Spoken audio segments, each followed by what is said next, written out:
This was a mixed bag of fun. Pokemon Ranger, I choose you!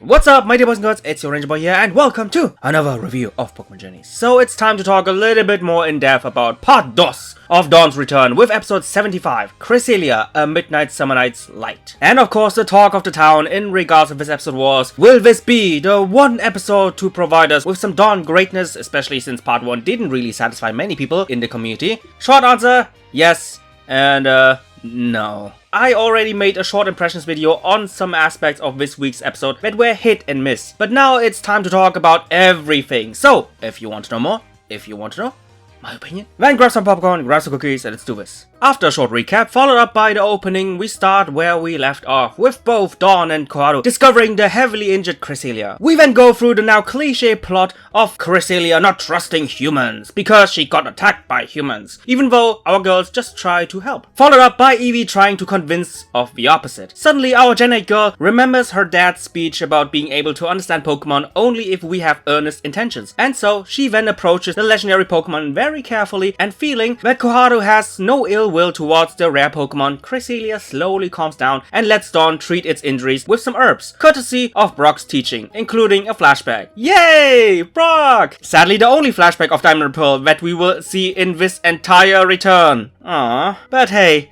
at least Dawn talks about her other friend being a Pokemon freak, or according to the Japanese dub, a Pokemon baka, and Koharu also knowing a Pokemon baka, just like that.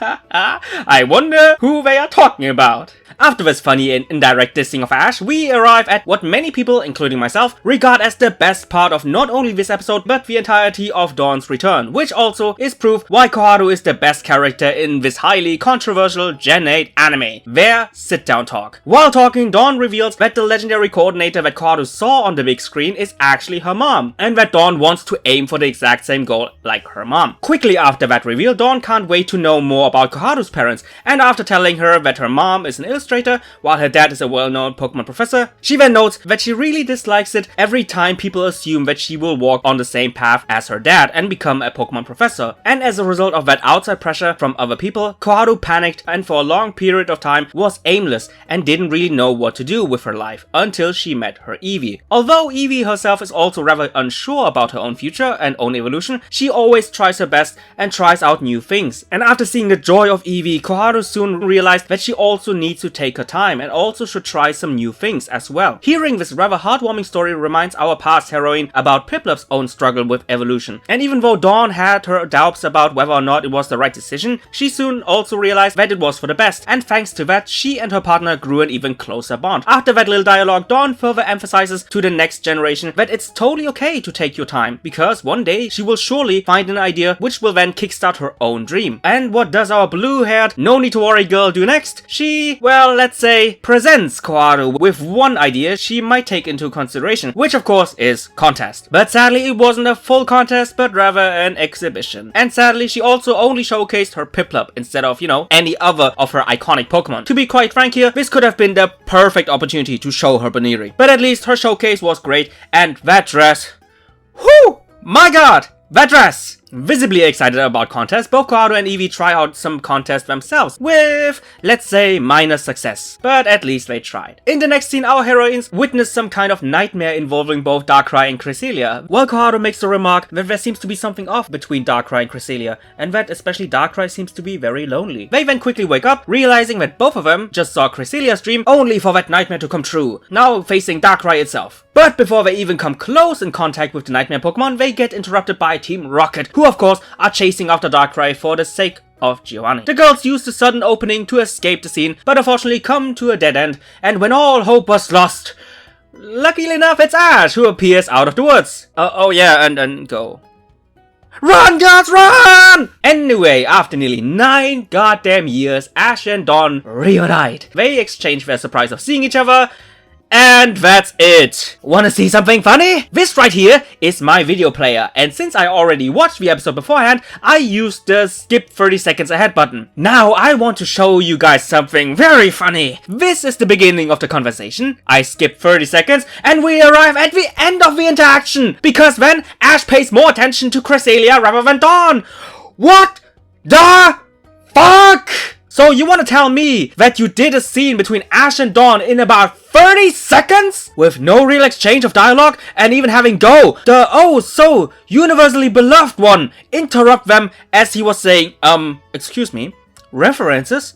Nostalgia? Talking about developments since the last time you saw each other? Not under my watch, mister! My dear boys and girls, excuse me for a minute. I have some quick business to attend. Fuck!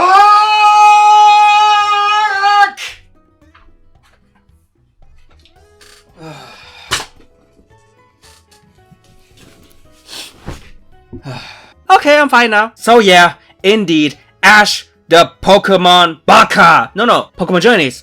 Pokemon Baka! I really needed that out of my system, honestly. Anyway, Ash and Go assume that Darkrai attacked Cresselia, but actual main protagonist Koharu has her doubts, stating that both of them don't seem like enemies, and when they met Darkrai, it seemed like it actually wanted to protect Cresselia from them. So she comes to the conclusion that humans seem to have caused damage to Cresselia instead of Darkrai.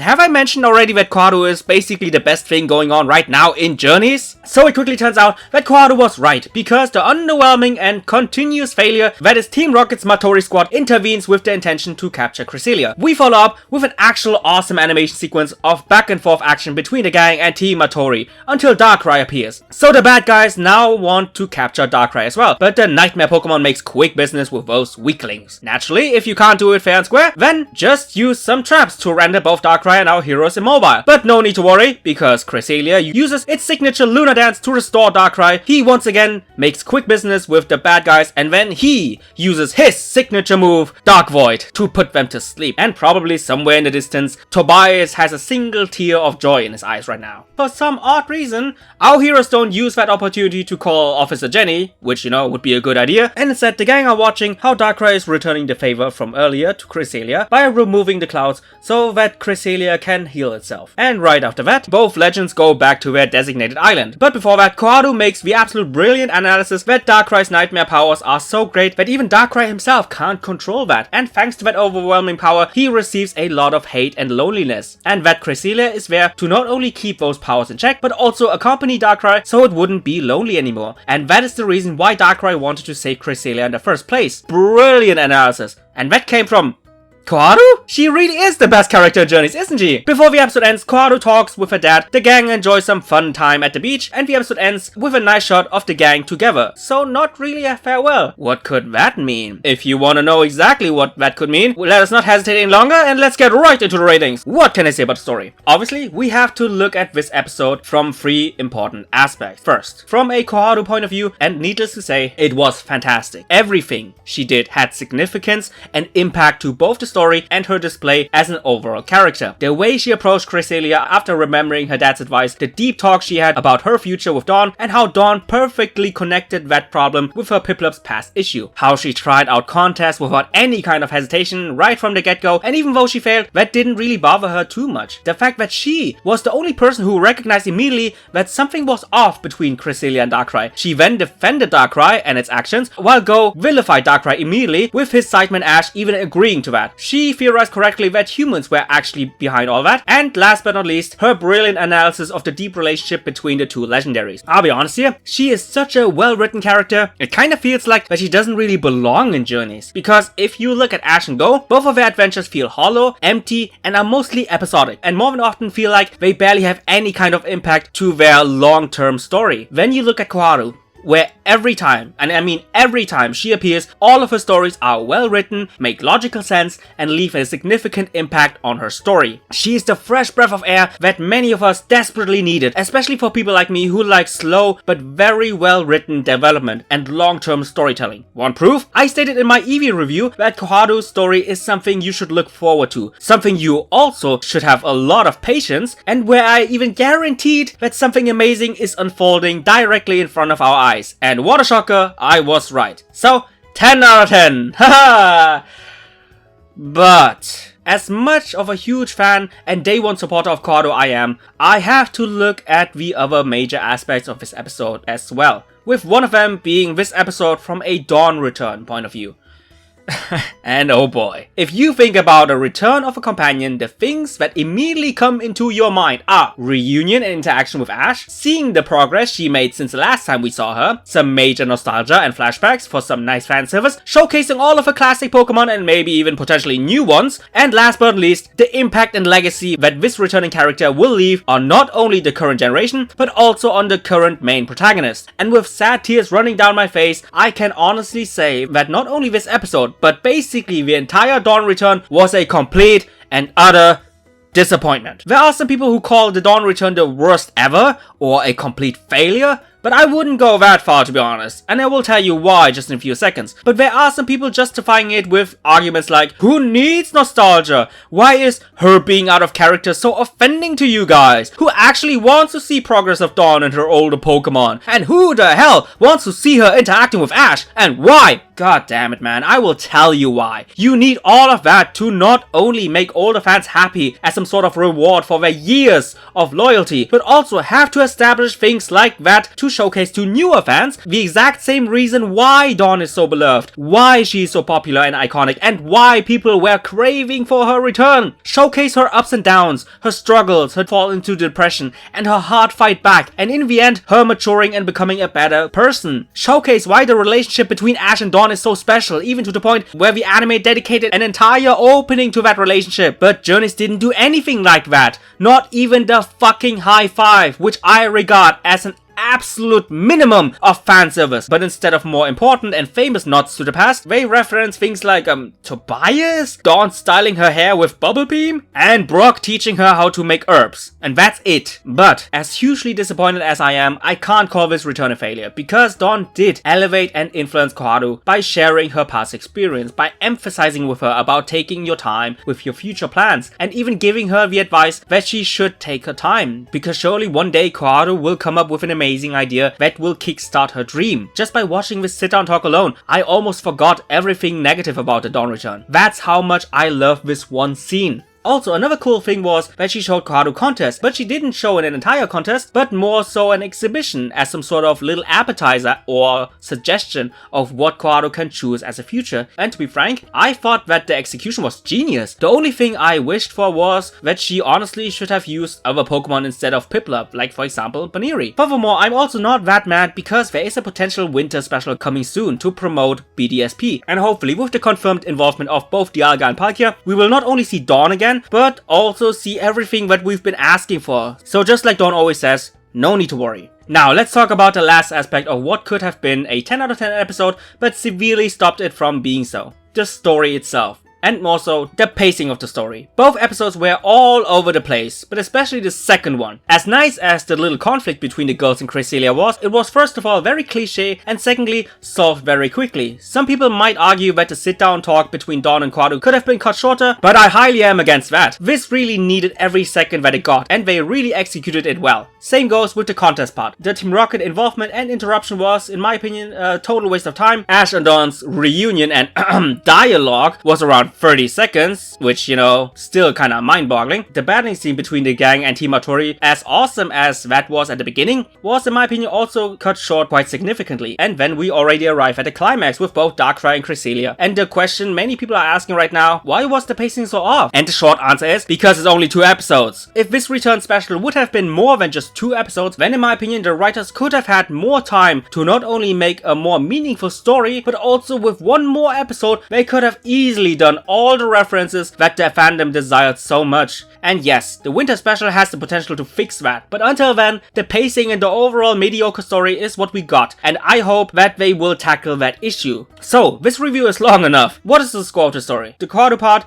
10 out of 10. Dawn's return, sadly I have to give a 5 out of 10, even with her elevating Koharu, and believe me, I am very generous here. And the overall quality and pacing of the story, 6 out of 10. So this episode scores a 7 out of 10 in regards of the story. What can I say about the focus? So the title is all about Cresselia, and it was pretty much accurate, besides the whole Koharu parts, when it comes to the main portion of this episode, which was of course its connection to Darkrai. I love how they displayed the rather complicated relationship between the two of them, not only with statements, but also through actions and expressions, and how especially Darkrai showed through actions how much Cresselia means to him. The cherry on top being Koharu's genius analysis of the bond that the two have with each other. But just like the Dawn return itself, even Cresselia and Darkrai got a little bit outshined by our girl Koharu. So therefore I can't give it a full score, but I will still give it a solid 8 out of 10. Last but not least, animation. Overall, great animation. Of course, my personal highlight being the continuous back and forth battling sequence between the gang and Team Hattori, done by Koki Fujimoto. And believe it or not, that was his very first Pokemon animation. The contest scene was also great, but sadly I couldn't find who actually did that. And last but not least, the entire beach scene, including Dawn reaching out her hand to Koharu, done by Hanako Ueda, who is also a newbie, and this right here is also her very first Pokemon animation. And I found out that she also does a lot of Beyblade Burst. So my boy Zara Voltage will be especially happy about that. 9 out of 10. So this episode scores a 8 out of 10. And yes, it has a lot of issues, and believe me, a lot of issues. But it still is overall a great episode, mostly thanks to, you know, Koharu. And if we can't agree on that one, at least let me say that it's miles better than part 1 of the Dawn Return. Anyway guys, I really hope you enjoyed this super long review. What is your opinion on this episode once again? And just like always, see you guys in the comments down below.